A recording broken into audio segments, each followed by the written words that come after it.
মানে আমি জানি যে আমরা এক সময় সঙ্গীহীন হয়ে যাব, আমাদের সাথে কেউ থাকবে না, আমরা সবাইকে হারাই ফেলবো, কিন্তু এতগুলো মানুষের জীবন চিরতরে অন্ধ পঙ্গু।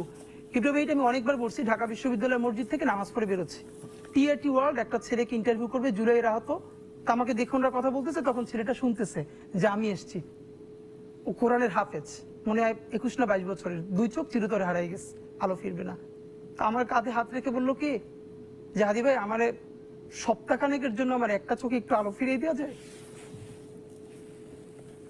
আমি বললাম ভাই 1 সপ্তাহের জন্য কেন? বললো ভাই অন্তত আমার মারে আমার খুব একবার দেখতে মন চাই, আমার মা আমার অনেক নিষেধ করছিল অন্তরণে যাইতে, আমি ফিরে আসার সময় মারে দেখি নাই, আমার একটাবার মন চাই আমার মারে দেখি। তো যারা হাজার হাজার কোটি টাকা পাচার করে বিদেশ চলে গেছে,